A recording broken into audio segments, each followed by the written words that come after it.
Hello, friends, and welcome to the Architecture Enthusiast. The Goetheanum, designed by Rudolf Steiner, stands as a monumental embodiment of anthroposophical thought, blending architecture, philosophy, and spirituality into a strikingly unconventional form. Located in Dornach, Switzerland, the first Goetheanum was constructed between 1913 and 1922, marking a significant milestone in Steiner's architectural vision. Tragically, the original structure, a wooden building with elaborate carved details and domes, was destroyed by arson on New Year's Eve in 1922. In response to this catastrophe, Steiner immediately embarked on designing the second Goetheanum, which would be built from reinforced concrete, an unusual material for its time. This structure, completed in 1928 after Steiner's death in 1925, stands as an exemplar of organic architecture. Its flowing sculptural forms reject the rigidity of traditional architectural styles. The building appears almost otherworldly, with asymmetrical elements and curvilinear lines that seem to breathe life into its surfaces. The stark use of concrete combined with large windows and intricate detailing creates a dynamic interaction between light and shadow, evoking a sense of both weight and levity. Entering the Goetheanum is an immersive sensory experience. Upon arrival, visitors are greeted by a broad, sweeping stairway leading to the monumental building, whose imposing concrete facade seems to emerge organically from the landscape.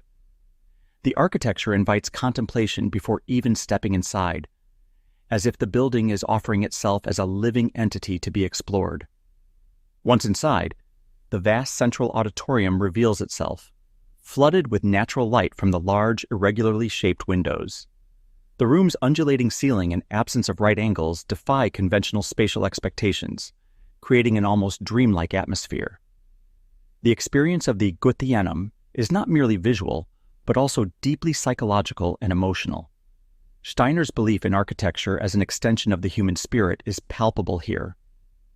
The building's curvilinear forms seem to envelop and guide visitors, invoking a sense of movement and flow, echoing Steiner's anthroposophical ideas of spiritual development and transformation.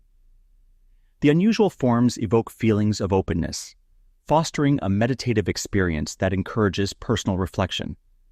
Critics, however, have often struggled with the Goetheanum's unconventional design. Some have dismissed its organic forms and lack of symmetry as overly esoteric or impractical. The decision to use reinforced concrete, a material typically associated with industrial architecture, raised eyebrows, especially given the structure's spiritual purpose.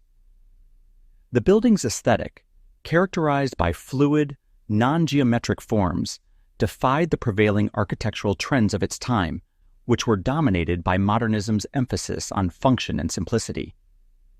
Some saw the Goetheanum as too mystical, an architectural oddity disconnected from the mainstream trajectory of design. Yet, it is precisely these unconventional qualities that have earned the Goetheanum its lasting reputation as a masterpiece of organic architecture. For Steiner, the use of concrete was not merely a pragmatic decision, but a symbolic one. He saw the material as reflective of modernity's industrial character, yet through its manipulation into soft organic shapes, he aimed to show that even the most modern materials could serve a higher, spiritual purpose. The building's aesthetic defies classification, standing somewhere between architecture, sculpture, and philosophy. It is both monumental and intimate, blending human creativity with natural forms in a way that continues to inspire admiration and controversy. Today, the Goetheanum serves as the international headquarters of the Anthroposophical Society and a cultural hub for those interested in Steiner's philosophy. Despite the early criticisms, the Goetheanum has stood the test of time, inviting visitors to engage not just with its form, but with the ideas it embodies. Its design challenges perceptions of architecture as merely functional, urging a deeper contemplation of how buildings can resonate with the human spirit.